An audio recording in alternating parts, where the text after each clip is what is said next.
Hello everybody, welcome back to Mining Modern. I'm Corbin and this is 8-drop Eldrazi. I'm going to mulligan this hand though, but this one's better. This deck is sweet. That is an Abundant Maw. No, I am not playing Eldritch Moon Limited. And yes, this deck 5-0'd a Magic Online League.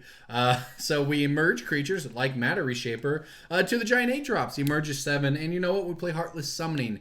And by the way, you can get this into play on turn 3. I've done it a few times. We're going to keep this 6. Our opponent kept as well. Do I want this 4th land? It doesn't make our Eldrazi uncounterable.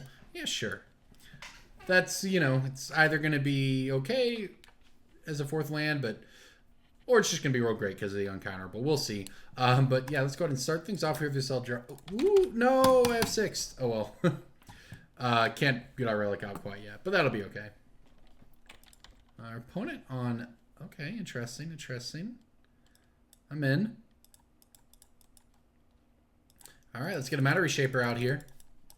So, Matter Reshaper, pretty good card all around, but also pretty good when you emerge it. So the emerge cost is 7, but it's 7 minus what you sacrifice. So we sacrifice this, which is a 3. And by the way, Eldrazi Temple makes 2. So yeah, we're going to play this next turn. It's pretty good. All right, let's go ahead and get in for 3.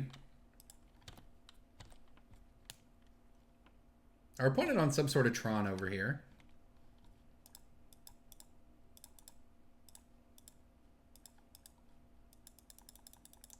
Yep, there you go. Now we have an Abundant Maw. Make our opponent lose 3 life. We'll gain 3 life. And we get the Matter Reshaper trigger out of it. Oh, look. I'll put this Matter Reshaper into play. So all we did was upgrade our Matter Reshaper into an Abundant Maw there. Not bad, right? We have 9 power in play. It's turn 3 and our opponent's at 14. Pretty good. Our opponent opted not to crack the map there. Interesting. They do have Tron next turn. So that's something we're going to have to worry about. Oh, but what if we play Descended Mindbender? What do you think? Oh my gosh, this is insane. The value, it's all here. All right, well, first thing, let's attack for 9.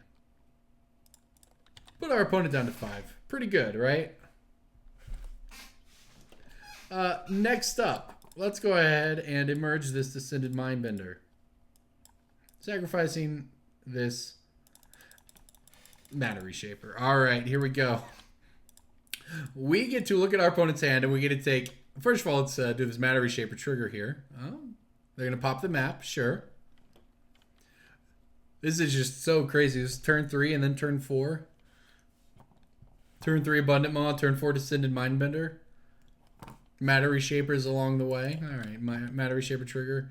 I will put that land into the battlefield. Now let's look at their hand of 6 cards. Let's take, oh my gosh. I was going to say, we're going to take one 3 or less and one 4 or more from them. We're playing Unexpected Emrakuls here. I like it. All right, so what do we actually want to take here? They search up a power plant, so they're going to have Tron, but they can't play any of this. So I guess I don't really care, right? Their deck's sweet, though. I'll give them that. They don't have blue or green mana, so they can't cast this. Nowhere near getting Omniscience. They obviously have some way to cheat permanents into play. That's why this is here. Besides just Unexpected Results, I would assume. I'm not sure what it would or could be, but I'm going to take the Unexpected Results just because it seems like the only thing that could be scary to us here. I'm going to play out our Relic of Predendus and pass the turn. Not a bad turn 3 and turn 4, right? Beauty of this is even if they have Karn, we'd still win because we have 11 power in play. Wow, that was quite a showcase right there. All right, so no clue what my opponent is doing. I guess I need to read Unexpected Results here. I'm gonna go look that one up real quick, guys.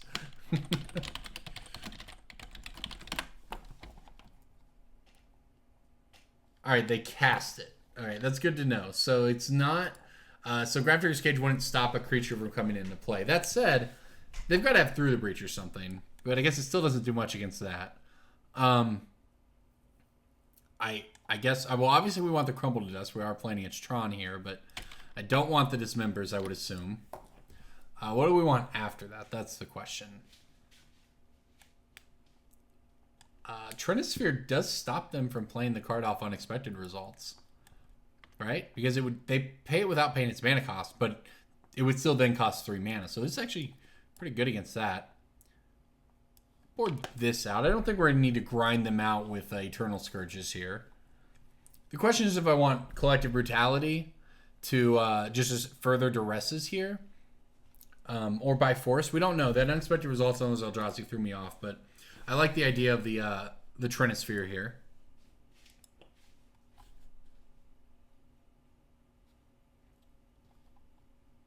Yeah, I will keep this. Trinisphere is actually pretty good because the unexpected, it actually is just great against unexpected results. Unexpected Emrakuls is quite the deck. All right, our hand here is very slow, but I think it's keepable because it's, you know, it's an Eldrazi Temple or really a Heartless summoning away from being just very good. But even if, you know, our opponent's deck doesn't seem to be the fastest thing in the world, just eventually getting to Descended Mindbender could be very good. Also remember we Descended Mindbendered them and they had nothing 3 or less, so they are also not the fastest deck in the world over here. So they have basic mountains, but also breeding pools and unexpected results. I won't lie. I assume that there's Through the Breaches in there. That if you're playing all those Eldrazi, that seems like it would make sense. Okay, well. Not bad draws, I suppose. Not necessarily the best. We can emerge our Descended Mindbender. Now we have double black. Double Field of Ruin against Ursa Tron lands, also pretty good. So we'll slow roll this one, these two here, but we should be able to keep off our opponent from their Tron lands. And for what it's worth, after what we saw last game in their mana development, you know, hitting their breeding pools might even be an option. You know, probably not, but... All right, let's go ahead and run out the Mana Reshaper. Our opponent F6, it's also good to know. I guess this is it, though. It is turn 4. It is unexpected results time, so let's see. Yeah, and they are going to fire that thing off quick. All right, good luck, friend. And Urza's mine. Oh. Wow, you do get it into play, though, and then unexpected results goes back into your hand. That's pretty real. That certainly wasn't bad.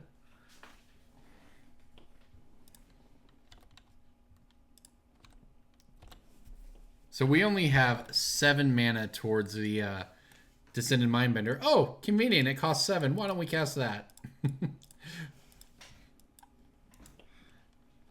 All right, well, let's see what we get here. I don't know. I mean, our opponent could have Tron next turn, and I did choose not to you know, do anything about that. I'll put that onto the battlefield for us. Okay, again, nothing. And just infinite Eldrazi, but they don't have Tron.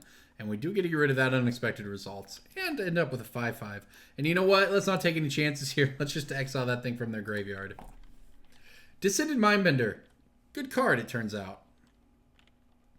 Our opponent had a chance. They got to resolve unexpected results. That is, you play the deck to do that.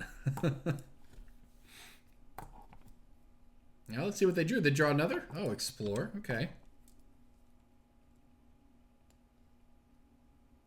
Uh-oh. Another Explore? What are we talking about here? Sakura Tribe Elder. Yeah, that makes sense too. It blocks even. So I'd have to burn both Field of Ruins to get him off Tron. Something tells me that's not what we want to, you know, worry about too much right now. Although, you know, I suppose it should be. They do have a Hand of Eldrazi. I guess somehow their hand's not going to stay revealed off Descended Mindbender, but they do have a Hand of Eldrazi. So if they do hit the other Urza land, that's pretty bad for us.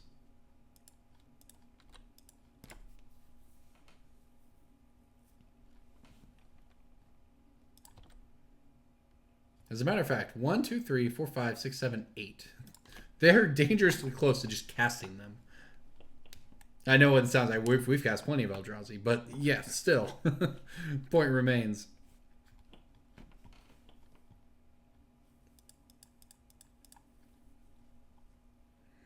Alright, I guess we just play out a Mana Reshaper here.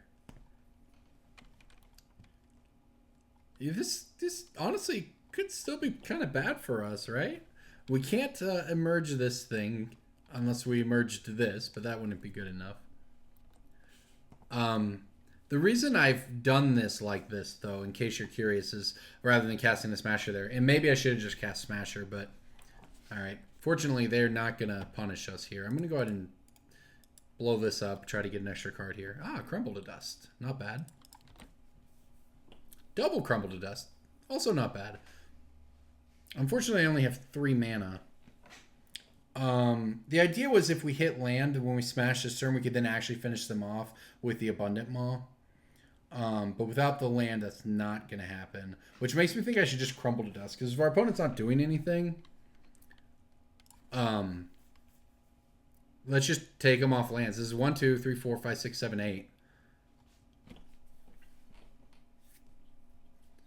Yeah, unfortunately, Field of Ruin leaves me 1 short. But you know what? Like, let's just bash. I don't kill him until, you know, maybe I should just played Smasher, I guess. Would that have made them dead this turn? I would have dealt 5 more last turn. So they'd be at 2. And then I would have dealt 2 more this turn. Yeah, it actually would have been lethal. That was pretty bad. I mean, I had reasons for what I did, but... Alright, let's just go ahead and Crumble to Dust the land here. Now, I want to see what the heck our opponent's doing here. Blast of Genius, huh? Choose target creature or player, draw 3 cards, discard a card. Deals damage equal to its convert mana cost. So 6 mana, discard Emrakul, deal 15. Pretty good. Omniscience, yep, clearly. That's how you cast your Eldrazi. So it's literally just unexpected results to get him in play. There's no Through the Breaches, despite having a million Eldrazi, huh? Okay, whatever.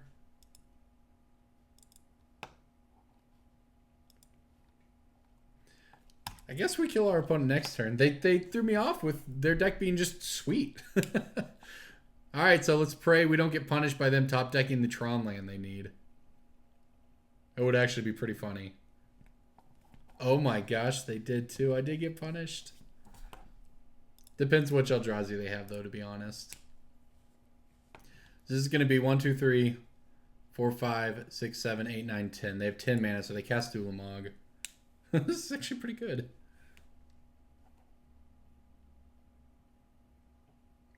I don't think it's good enough, but it is good. We get to attack and then drain them out with Abundant Maw. Oh, we've been sent a message.